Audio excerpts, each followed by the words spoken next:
Salams and welcome to another fabulous episode of this book, Muhammad Sal'lal'laa'hu A'layhi Was'sallam, His Life Based on the Earlier Sources by Martin Lings.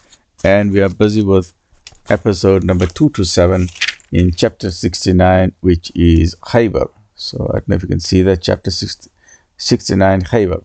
Right, so we read in the previous episode where after the conquest of Khaybar, a Jewess came to celebrate with the Prophet ﷺ. She made a roasted lamb, but she infused it heavily with poison, and especially on the shoulder joint, because she found out from other people that the Prophet ﷺ really loved a shoulder joint of a lamb, and in this she put heavy duty overdose of poison, and Nabi ﷺ invited the Sahabi to join him, and one of them, Bishr, his name is, he took a bite and he had already swallowed it.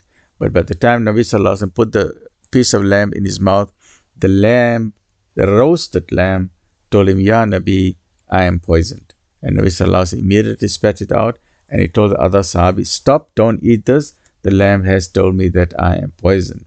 Then he called the Jewish lady, the Jewess, and he asked her, why did you do this? And she said, I want to determine if you are a king or if you are a prophet. Because if you are a prophet, then the animal would tell you. And in fact, it did turn this way here. Unfortunately, the Sahabi Bishr, he did not survive. It was a very powerful poison, and he succumbed very soon, and probably frothing at the mouth. Immediately his face became ashen. That means his blood pressure dropped tremendously. The poison went throughout his body because he had already swallowed it from his stomach. It went throughout his body, and he did not survive. But nonetheless, through his mercy and generosity, the Prophet ﷺ forgave the woman, and he did not punish her for this crime of assassination, attempted assassination of the Prophet ﷺ, and the death of a Sahabi. So this was treachery, to invite someone to a meal, but it was actually a poisoned meal.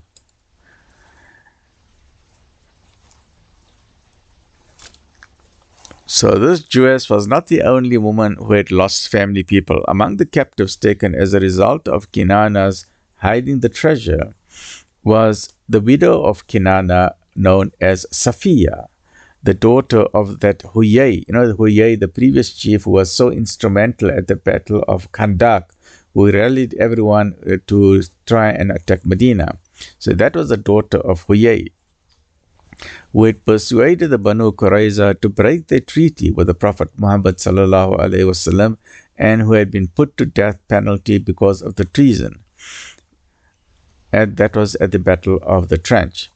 And Safiya was 17 years old and had only married Kinana a month or two before the Prophet ﷺ set out from Medina. The marriage, while it lasted, was not a happy one.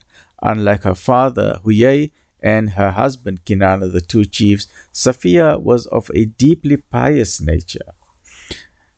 From her earliest years, she had heard her people talk of the Prophet who was soon to come in this area of Medina, and this had filled her imagination. And the way they describe that she's a woman of piety and she was filled with longing to meet the Prophet, it reminds me of, like, say, a person like Rabia al-Basri, or some of the awliya, very pious woman who just by nature, doesn't matter what religion they are, you'll see, even in today's time, you'll just look at a woman, whatever, she can be black, white, green, yellow, Chinese, American, Russian, whoever it is, and you'll look at that person and say, what an amazing pious woman there is, and then we make dua that may Allah guide these amazing people to Deen al-Islam, Ameen. So, unlike her father and her husband, Safiya was of a deeply pious nature. From her earliest years, she had heard her people talk of the Prophet who was soon to come, and this had filled her imagination. Then they had spoken of an Arab in Mecca, a man of Quraysh, who claimed to be that very Prophet that she had heard of. And then came the news that he had arrived at Kuba, within Medina, in the outskirts, and she said, wow, this guy is coming nearer and nearer. That was 7 years ago, when she was a child of 10. And she well remembered that her father and her uncle, setting confidently out for Kuba in order to reassure themselves that the man was an impostor. They could not believe it. They said, it must be a Jew. It can't be an Arab, right? But what had imprinted itself on her memory, above all, was their return late at night both in a state of extreme dejection. They were so unhappy. They were shouting and arguing because they thought he was an impostor, but he turned out to be the real prophet and the final prophet from the divine. It was clear from what they had said that they believed the newcomer to be the promised prophet without a shadow of a doubt, but that they intended to oppose him. They said, we don't care, we're going to oppose him because we really thought that he's going to be a Jew. And so her young mind was very troubled and puzzled by the reaction of her father and her uncle to say, if they know that he's a prophet, why are they not following him? Why are they saying that they're going to oppose him? So this, she was in a bit of a quandary, and she could not understand the logic of her parent and her uncle. Soon after her marriage, and not long before the Prophet ﷺ arrived in front of Khaybar, she had a dream. The Safiya had a dream. She saw a brilliant moon hanging in the sky, and she knew that beneath it lay the city of Medina.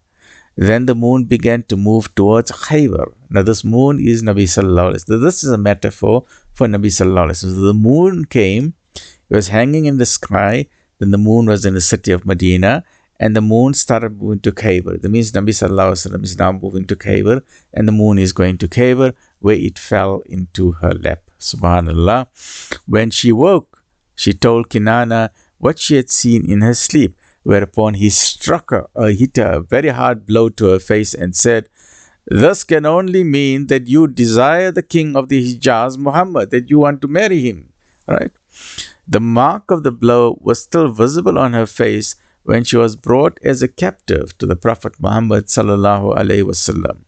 He asked her what had caused it, who hit you like this so badly on your face? And she told him of this magnificent and amazing dream that she had about the moon going from Medina and coming towards Khaybar, and the moon arriving and landing in her lap. Now, Dihya of the Bani Kalb, who had entered Islam shortly after Badr, had asked that Safiya should be given to him as his share of the booty of Khaybar, or as part of his share, and the Prophet ﷺ had agreed. But upon hearing this magnificent and amazing dream, he sent to Dihya and told him that he must take her cousin instead. He then told Safiya that he was prepared to set her free, and he offered her the choice between remaining a Jewess, as a free Jewess, and returning to her people totally free without being harmed, or she can enter Islam and choose to be his wife. So what a magnificent choice. And the answers that she gave, I choose God and his messenger, and that's how Safiya became part of the al-Mu'mineen, our mother, radiallahu anha, and they were married at the first halt on the march back home to Medina. The campaign was not yet finished, for instead of returning by the direct way they had come, the Prophet ﷺ returned a little to the west and besieged the Jews of the Wadi al-Qura in their fortresses. They had been in league with Khaybar, and after 3 days they surrendered on the same terms and conditions. Ibn al-Aqwa, the Aslamite who had sung to them on the northward march, the camel whisperer, had been killed at Khaybar during the attack upon this strong fortress, the citadel. His own sword had somehow turned against him and given him a mortal wound, and one of the helpers, the Ansar, remarked that he could not be counted as a martyr. And the Prophet ﷺ said, no, don't say that. Whoever says that he's not a martyr has spoken a lie. Verily, right now he passes through the gardens of paradise as freely as a swimmer passes through water. Subhanallah. Another question about martyrdom arose at Wadi al-Qura, where the Prophet ﷺ's black slave Karkara was killed by an arrow, even as he was unsaddling a camel. But the Prophet ﷺ said, he is burning even now in hell beneath a cloak, which he stole at Khaybar, and which has become a cloak of flame. So this was something that the Prophet ﷺ was given news of the unseen, that the slave had actually stolen some items, and for that he is being punished. It was his wont or his habit to warn them continually that the privilege of living with him in his community brought with it a very grave and serious responsibility to shoulder a heavy burden. For God was just and would judge them more severely than those who lived in worst ages when it was more difficult for them to resist evil. The Prophet ﷺ said, "Verily, you are in an age when whosoever omits 1/10 of the law shall be doomed. But there will come an age when whosoever fulfills 1/10 of the law shall be saved." And I think we are living in those days now that it is so hard to hold on to Deen al-Islam that even if you are holding 10% of the Deen, then you are doing well. Subhanallah. That does not mean that we must relax. We must question ourselves as to what have we done wrong as Muslims, where have we failed. And my own personal assessment is that the key to the success of the Muslims is education and knowledge. We need to empower our men and our women, our youth, our boys and our girls to educate ourselves in every field of endeavor, whether it is in neurology, cardiology, accounting, mathematics, science, astronomy. We need to be at the forefront of, when we're seeing the world today, like how recently when we saw in the Middle East with the pages going off and all of this, we need to be at the forefront of technology, at the forefront of AI technology. The whole world is going into AI technology. We need to, as Muslims, we need to be at the forefront of robot technologies. We need to form our own YouTube, our own LinkedIn, our own Pinterest, our own social media, TikToks and Telegram. We need to be at the forefront of technology, and the only way to do that, is through knowledge and education. Knowledge and education, knowledge and education. And I will end again, I will repeat this hadith again of the Nabi Sallallahu Alaihi Wasallam. It is actually making me shake when I'm hearing this. Nabi Sallallahu Alaihi Wasallam said, "Verily, you are in an age," right? So that in the old days, verily you are in an age where if you leave out even 10% of the law, you will be doomed, right? So that means if you leave out 10%, you will be doomed. But there will come an age in the future that whoever even fulfills 10% of the law will be saved. Look at that. Ya Rab. Stay well, look after yourself. Alhamdulillah.